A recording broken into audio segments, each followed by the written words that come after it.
Welcome back, everyone. Before we dive in, be sure to drop your thoughts, feelings, and lessons in the comments below. Like the video and subscribe so you never miss stories like this. Let's get into it. The cruelest thing Aisha ever did was look me in the eye at a crowded cookout, smile like she was doing me a favor, and say, "You know I'm the best you'll ever get." Then repeat it louder so everyone could laugh, like my patience, my loyalty, and my quiet effort were all proof I didn't deserve better. Here's how it happened. My name is Kellen Sorrell, and I learned early that dignity is not something you request. It's something you practice. I lived in Raleigh, North Carolina, worked logistics, and kept my life disciplined. I didn't chase attention. I didn't raise my voice to win arguments. I believed love should feel steady, not theatrical. When I met Aisha Morrow at a friend's housewarming in Cary, she felt like the opposite of my routine, bright, witty, and quick with a smile that made a room swivel toward her. In the beginning, her confidence looked like clarity. She liked her coffee a certain way, her plans organized, her outfits immaculate, and her weekends busy. She spoke about standards as if they were moral principles instead of preferences. I respected that. I didn't confuse her directness for cruelty then. We built small traditions, Saturday morning farmers markets, late dinners in downtown Raleigh, and long drives to Durham just to try a new restaurant she saw online. She introduced me to her people early, and I took that as seriousness, not strategy. Her circle was tight and loud. Darnell, her cousin, treated jokes like a sport. Maris, her closest friend, had a way of smiling without warmth. Yvonne, her mother, was polite in a way that kept you at a distance, like every compliment came with a measurement behind it. Still, I showed up. I brought wine when invited. I offered rides. I fixed small things, wobbly chairs, a broken latch, a leaky faucet at Yvonne's place, because that's what I do when I'm part of something. I thought consistency would be noticed. The first shift was subtle. Aisha started correcting me in public. If I mispronounced a menu item, she laughed. If I told a story, she interrupted to fix details that didn't matter. If I brought up a plan we discussed, she'd say, "We'll see," like I was asking permission for my own life. The room would follow her lead. People laughed when she laughed. I kept my expression calm, not because it didn't sting, but because I refused to perform pain for people who would enjoy it. She also got comfortable borrowing the stability I built. At first it was harmless. "Can you grab this? Can you cover that? I'll pay you back Friday." She always said it casually, like the money was a small thing between us. Then the requests grew teeth. Her shortfall became a pattern. The repayment became vague. When I asked about it, she would tilt her head and say, "Why are you acting like I'm some stranger? Do you want a relationship or a receipt?" She used intimacy as a shield against accountability. I didn't let it turn me into a suspicious man, but I did start paying attention. I noticed the way her phone stayed face down. I noticed the late work dinners that came with no details and no photos. I noticed the way she could be affectionate one moment and distant the next, like attention was a switch she controlled. If I asked a simple question, where she was when she'd be home, she'd call interrogation. She was training the room around us. She was the prize. I was the man who should be grateful. I tried to address it privately, once in our apartment after a quiet dinner. I didn't accuse her. I didn't threaten. I said, "I want us to respect each other publicly and privately. That matters to me." She sat back, stared at me for a moment, and smiled like I'd said something adorable. "You're sensitive," she replied. "That's your issue, not mine." Then she got up and started washing dishes, as if the conversation had been closed by her decision to stop listening. After that, I stopped trying to debate character with someone who treated it like a preference. I continued being myself, calm, steady, responsible, but I became more careful with access. I stopped letting my life be a resource she could draw from without limits. I started reviewing what I was paying for and why. I started setting boundaries without announcing them. I didn't do it out of spite. I did it because I had a rule. If someone thinks your loyalty is a weakness, you do not hand them more of it. The evidence of cheating didn't arrive like a confession. It arrived as slips. A hoodie that smelled like cologne that wasn't mine. A weekend trip that produced no stories.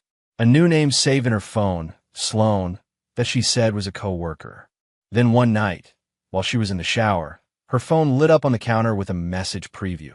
You still coming over after he's asleep? The contact picture was a man's silhouette. I didn't touch her phone. I didn't need to. The truth had already walked into the room. I confronted her the next day, calmly, in the afternoon, in our living room with daylight on the floor. Aisha, I said, I need honesty. Are you seeing someone else? She blinked twice and then laughed, not nervously, but with confidence. You think you could do better than me? She asked. She didn't answer the question. She attacked my worth. Look at you, she continued, eyes moving over me like an appraisal. You're lucky I picked you. I'm the best you'll ever get. That sentence didn't break me. It clarified me. There's a difference. I realized she was not confused about what she was doing. She simply believed she could do it without consequence. I also realized something else. She wanted an emotional reaction. She wanted me loud, desperate, pleading, so she could tell everyone I was unstable. I refused to give her that story. I nodded once, like I was acknowledging a business decision. Then I said, understood, and let the room go quiet on my terms. After that, I moved in two worlds. In the visible world, I remained calm, polite, and present. In the private world, I prepare my exit with precision. I changed my direct deposit to a separate account at a different bank. I removed her from any auto pay. Accounts I controlled. I secured my important documents, passport, titles, tax forms, into a locked case. I changed passwords she might guess. I didn't argue about it. I didn't announce it. I worked the way I always worked, with quiet follow-through. I also documented facts. Not for revenge fantasies, but for reality.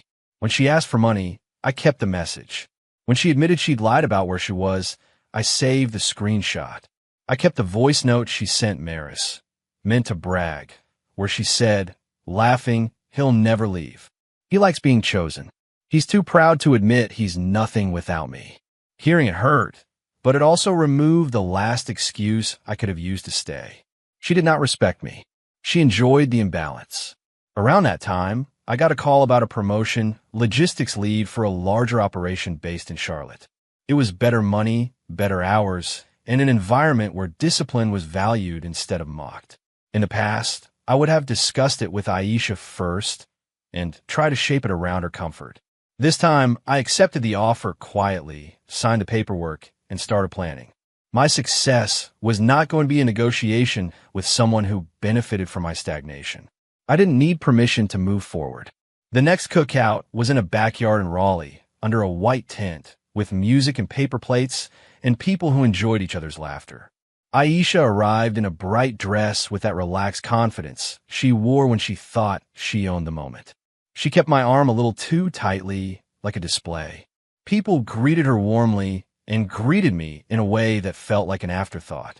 Darnell made jokes about soft men. Maris watched me like she wanted me to react. Yvonne observed everything without smiling. Midway through, Aisha leaned close and whispered the line again. You know I'm the best you'll ever get. Then she stepped back and repeated it louder, letting the sentence float into the group like a gift. Laughter came fast. Someone clapped. Darnell exaggerated a grin. Maris shook her head like I was embarrassing myself by standing there. I kept my expression steady. I didn't blink hard. I didn't swallow loudly. I simply looked at Aisha and let her see nothing she could use. That annoyed her more than anger would have. The ride home was quiet until she decided to punish the silence. You could have played along, she said, as if my dignity was a party game. You always have to make it weird. I kept my eyes on the road. I didn't make anything weird, I replied. You said what you said.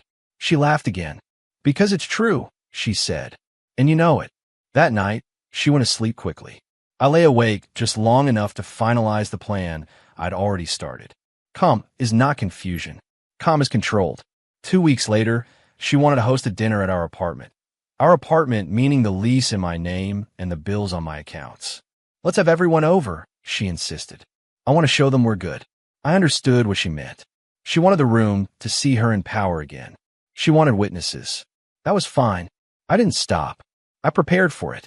I scheduled something earlier that same day. A meeting with a property attorney, Norel Vance, and a conversation with our building manager about ongoing complaints. There had been complaints, and not because I was loud or disruptive. Aisha's late-night guests had been careless.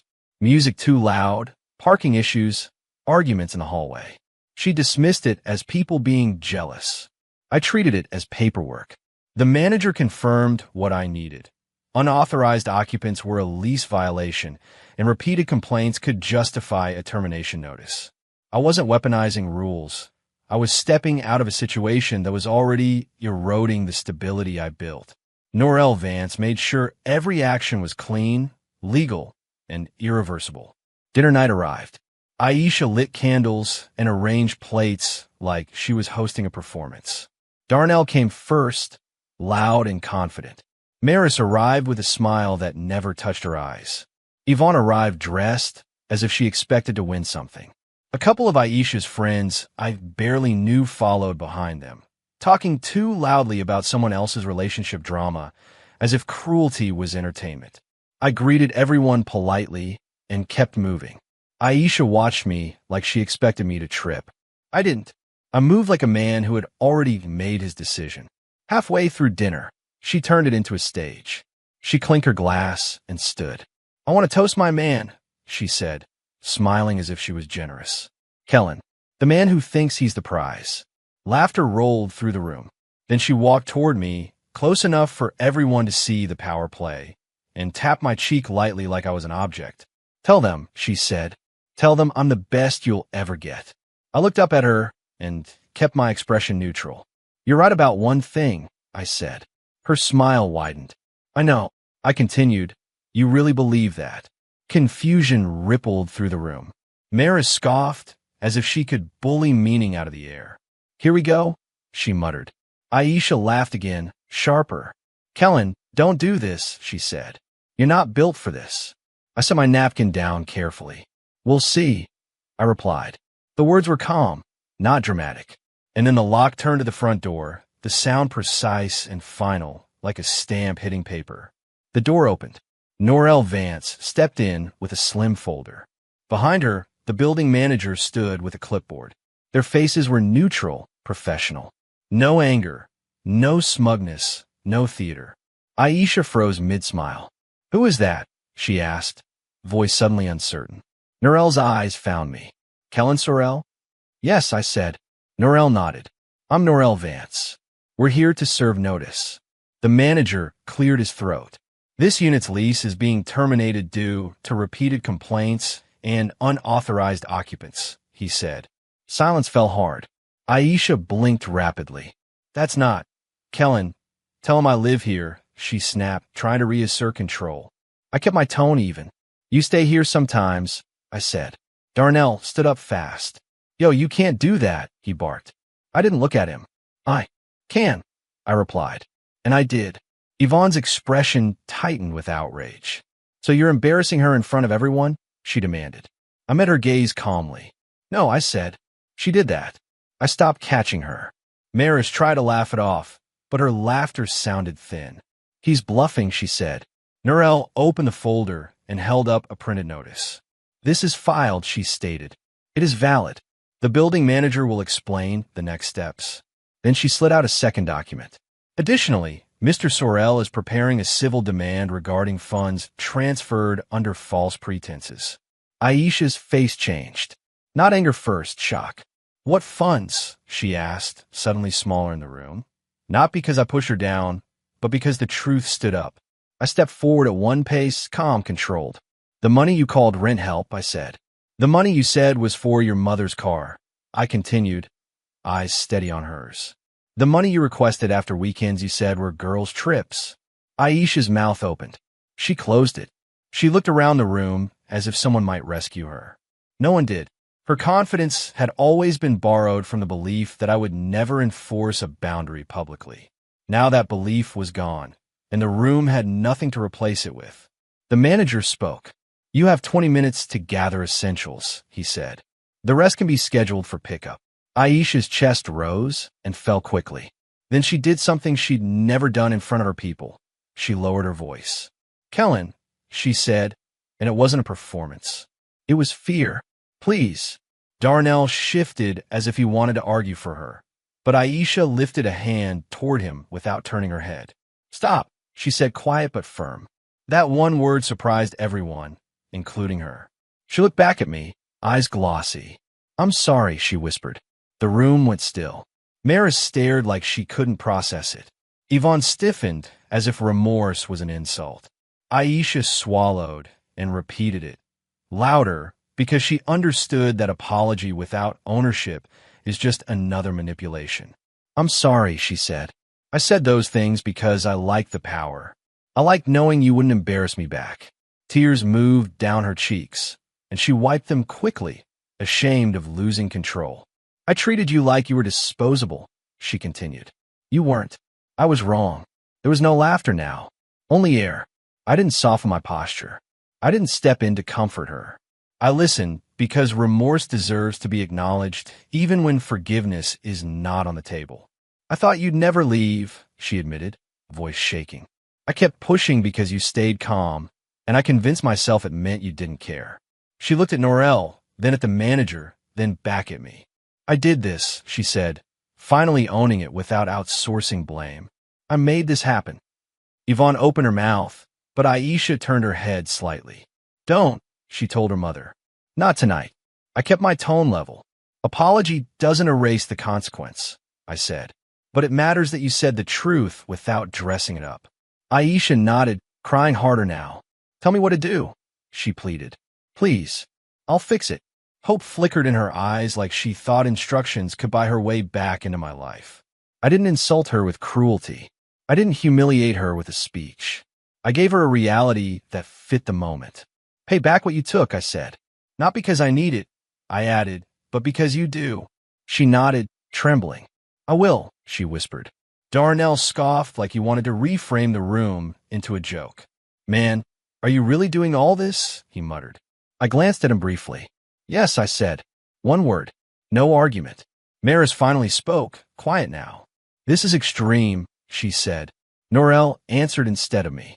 "This is lawful," she replied, "and it is documented." That stopped Maris. The manager asked Aisha to gather essentials. She moved slowly, grabbing a bag, her hands shaking. Yvonne stood rigid, as if pride could hold back consequences. Aisha didn't look at her mother for approval. She looked at me for finality. Before she walked down the hall, she turned back once. Her voice was small but clear. "You used to be patient with me," she said. "I didn't protect that." I held her gaze. "You didn't respect it," I corrected. "And you don't get to keep what you don't respect." She flinched, not from the tone, but from the accuracy. "Understand," she whispered. She didn't beg again. She didn't insult me again. She just nodded and walked out with the bag in her hand, escorted by her own choices. The door closed behind her. The room stayed quiet, like it was learning how silence feels without her laughter filling it. The guests left quickly after that. Darnell lingered like he wanted to assert dominance, but he couldn't find a line that fit a room full of paperwork. Maris avoided my eyes. Yvonne left last, pausing at the door. "You didn't have to do it like this," she said tightly. I answered calmly. "I didn't choose the stage," I said. "Your daughter did." Yvonne's face hardened, but she had no response that didn't sound like justification. She walked out without saying goodbye. When the door clicked shut, I stood alone in the apartment and felt something rare, quiet that didn't carry tension. That night, I didn't celebrate. I cleaned up the plates and turned off the lights and packed what I needed. My move to Charlotte was already arranged. I had an apartment lined up, key pickup scheduled, and a start date set for my new role. The next morning, I drove west with a steady grip on the wheel. The highway felt ordinary, which I liked. Real transformations don't always arrive with dramatic sound. Sometimes they arrive like breathing rooms. In Charlotte, my new place was simple and clean, with morning sunlight that didn't feel like it belonged to someone else's mood. I put my keys on the counter and exhaled once. Work in Charlotte was different. The expectations were clear, the deadlines real, the conversation straightforward. Nobody needed to dominate the room to feel important. I focused on systems, teams, and consistency, the things that always made sense to me. My pay improved. My schedule stabilized. I started lifting again, not for image, but because routine reminds you who you are. I ate meals without looking at my phone afterward, bracing for conflict. I slept through the night without a late key in the door, triggering suspicion. Peace did not feel boring. It felt earned. Aisha didn't disappear. She sent a message a few days later. I'm sorry. I'm not asking for anything. I just needed you to know I'm taking responsibility. I didn't respond immediately. I read it once and set it down. A week after that, she sent another. I started repaying what I owe. I'll keep doing it until it's done. Then a transfer came through, small, consistent, unmistakably deliberate. It wasn't a grand gesture. It was the beginning of accountability. She didn't attach excuses. She didn't blame her stress. She didn't mention Darnell or Maris or her mother. She simply paid. Through mutual connections, I heard how her world shifted. Not in gossip-laced detail, just enough to understand the consequences had weight. The man she'd been seeing did not become the rescuer she imagined. When her living situation became inconvenient, he stepped back, suddenly busy, suddenly distant.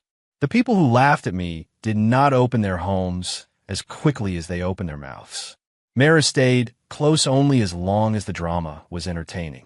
Yvonne offered shelter, but also control, and Aisha, now forced to look at herself, couldn't pretend that control was love. Nothing about it was cinematic. It was simply reality settling into place. A month later, Aisha requested a short conversation. No pressure, she wrote. If you say no, I'll respect it.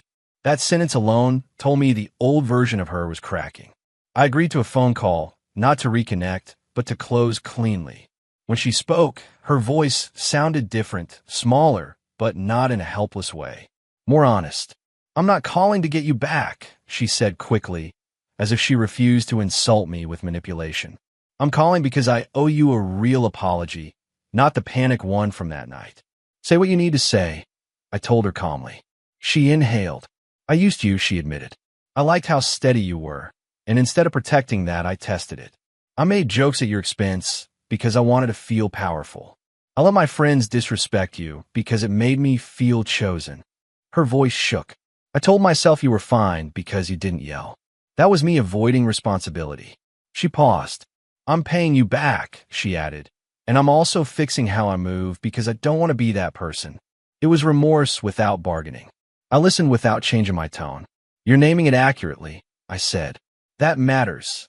She exhaled like she'd been holding her breath for months. I don't deserve forgiveness, she said. I know that. Then she added something that sounded like it hurt her pride to say, which meant it was probably true. You weren't lucky I picked you, she said. I was lucky you stayed as long as you did. I didn't respond with warmth or cruelty. I responded with the truth. You'll be better for the next person if you keep doing the work, I said. But I'm not volunteering to take the lesson twice. She whispered, I understand. No argument. No deflection. No attempt to twist it into her being the victim.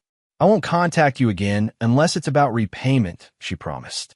Thank you for not humiliating me more than I already humiliated myself. That line landed because it showed she finally understood the difference between punishment and consequence. Goodbye, Aisha, I said. She paused. Goodbye, Kellen, she replied, voice steady enough to carry ownership. We ended the call, and the silence afterward felt clean, not unfinished. Months passed. She kept repaying what she owed. Sometimes she included a short note. Payment sent. No reply needed. She didn't try to reopen the relationship. She didn't fish for reassurance. She did the uncomfortable thing consistently, which is the only kind of change I respect. I never told anyone in Charlotte the full story. My piece was not a social media post. It was a private boundary that stayed intact because I protected it. I focused on my work, improved my credit, and moved into a better place, still modest but fully mine. I didn't buy luxury to prove anything. I bought quiet. One afternoon, I ran into someone from Raleigh at a training event. He asked casually, "How's everything?" I answered honestly, but briefly. Better, I said. Simpler. That was the truth. My confidence didn't come from revenge.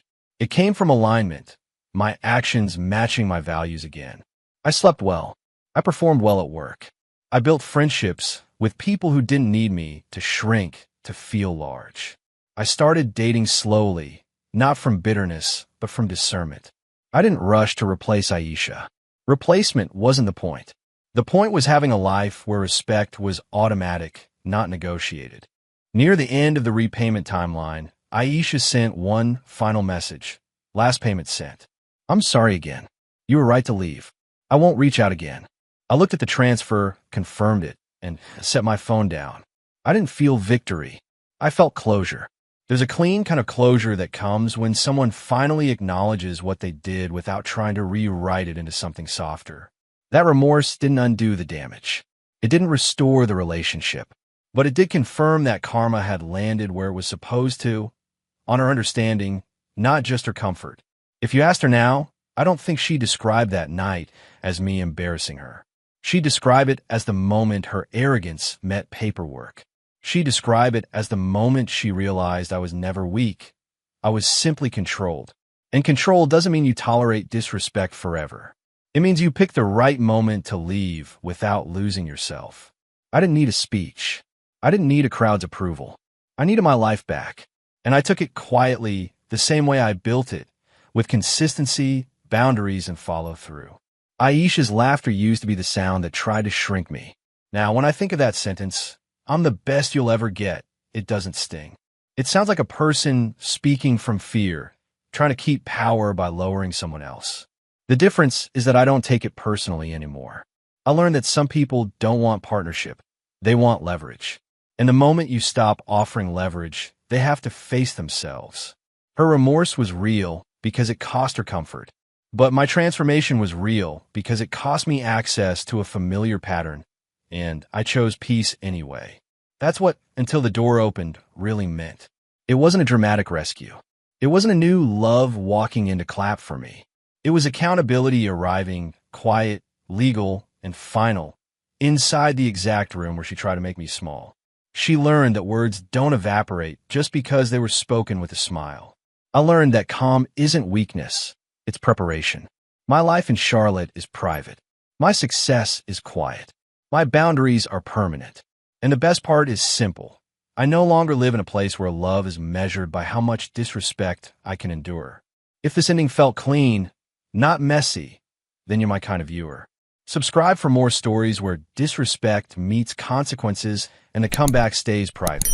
Share this with someone who's too loyal to people who don't deserve it. And click the next video, because the next one is even colder. The end.